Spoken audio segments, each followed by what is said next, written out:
നമ്മൾ വികസനത്തിനെക്കുറിച്ചും ക്ഷേമങ്ങളെക്കുറിച്ചും പറയുമ്പോൾ, അത്തരത്തിലുള്ള ഒരു ഭരണം നമ്മൾ നടത്തിക്കൊണ്ടിരിക്കുമ്പോൾ ഇത് രണ്ട് കാര്യവും പറയാത്ത ആളുകൾ നമ്മളെ എതിർക്കുന്ന രണ്ട് കൂട്ടരാണ്. അതിലൊന്ന് UDF-ഉം ഒന്ന് BJP-യുമാണ്. അവർക്ക് ഈ വികസന പ്രവർത്തനങ്ങളെക്കുറിച്ച് മിണ്ടാട്ടമില്ല. കേരളത്തിലെ ജനങ്ങളുടെ ക്ഷേമകാര്യങ്ങളെക്കുറിച്ച് അവർക്ക് മിണ്ടാട്ടമില്ല. കേരള നിയമസഭ കൂടിക്കഴിഞ്ഞാൽ നിയമനിർമ്മാണം നടത്തേണ്ട നിയമസഭയിൽ ചർച്ചയ്ക്ക് അവർ തയ്യാറല്ല. അവിടെ വന്ന് ബഹളം വെക്കുക, ഡയസിലേക്ക് ചാടി കയറുക, വാച്ചാൻ പാടുമായിട്ട് ഉന്തും തള്ളും ഉണ്ടാക്കുക, അടിയുണ്ടാക്കുക, ഇറങ്ങി പുറത്തു പോവുക, മാധ്യമങ്ങളെ കാണുക, കള്ളം പറയുക. അകത്ത് അവർ ചർച്ചയ്ക്ക് തയ്യാറായാൽ ഈ ഗവൺമെന്റിന്റെ നല്ല കാര്യങ്ങൾ അവിടെ ചർച്ച ചെയ്യപ്പെടും. അതിനവർ തയ്യാറല്ല.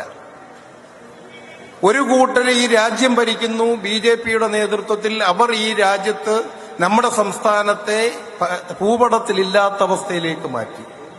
ഇവിടെ വികസനം നടത്താൻ അവർ സമ്മതിക്കത്തില്ല. രണ്ടാം BJP ഗവൺമെന്റ് വന്നിട്ടും ആദ്യത്തെ BJP ഗവൺമെന്റ് കാലത്തും കേരളത്തെ അവഗണിച്ചു. ഇവിടെ നമുക്ക് അവകാശപ്പെട്ട ഭരണഘടന അനുശാസിക്കുന്ന ഫെഡറൽ സംവിധാനം അനുസരിച്ച് നമുക്ക് ലഭിക്കേണ്ട വിഹിതം തരാതെ തടഞ്ഞു വെച്ച് നമ്മളെ ഞെരുക്കുന്നു.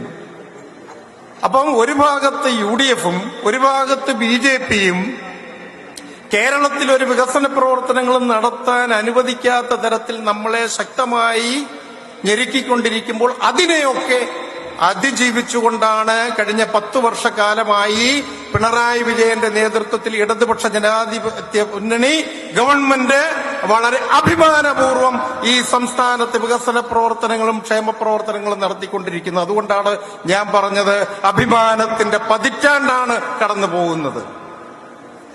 ഇപ്പൊ പുതിയ ആളുകൾ ഇറങ്ങിയിട്ടുണ്ടെങ്കിലും അവരുടെ പ്രസ്ഥാനം പഴയതാണ്. ഒരു ജാഥ കാസർഗോട്ട് നിന്ന് 2 ദിവസമായിട്ട് വരുന്നുണ്ട്. പുതുയുഗം സൃഷ്ടിക്കുക എന്നുള്ളതാണ്. ഇത്രയും കാലം പുതുയുഗം സൃഷ്ടിക്കാൻ കഴിഞ്ഞില്ല. കേരളത്തെ വീണ്ടെടുക്കണം, അതാണ് വേറൊരു ആവശ്യം. ഇത് കേട്ടാൽ തോന്നും ഇവര് ഇന്നലെ ഉണ്ടായവരാണെന്ന്, മുളച്ചു വന്നവരാണെന്ന തോന്നുന്ന പുതുയുഗം.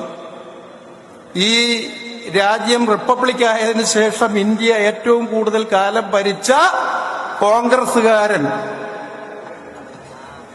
കേരളത്തിൽ R. ശങ്കറും K. കരുണാകരനും AK ആന്റണിയും ഉമ്മൻചാണ്ടിയും പല പ്രാവശ്യം ഭരിച്ച കേരളം, കേന്ദ്രവും കേരളവും ഒന്നിച്ചു ഭരിച്ച കോൺഗ്രസ്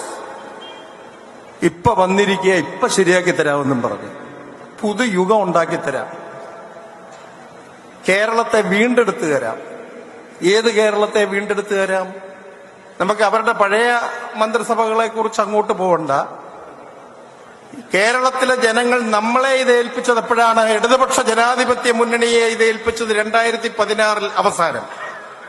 2016 നമ്മളെ ഇത് ഏൽപ്പിക്കാൻ കാരണം എന്താണ്?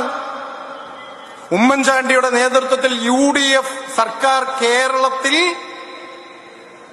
സമസ്ത മേഖലകളെയും തച്ചു തകർത്ത് 1 ഇഞ്ച് മുന്നോട്ട് പോകാനൊക്കാതെ ജനങ്ങൾ ദുരിതപ്പെട്ട് ജീവിക്കുന്ന ആ സന്ദർഭത്തിലുണ്ടായ അസംബ്ലി തെരഞ്ഞെടുപ്പിൽ 2016 കേരളത്തിലെ ജനങ്ങൾ 91 സീറ്റിൽ വിജയിപ്പിച്ച് ഇടതുപക്ഷ ജനാധിപത്യ മുന്നണിയുടെ കൈവശം ഭരണം തരുകയായിരുന്നു.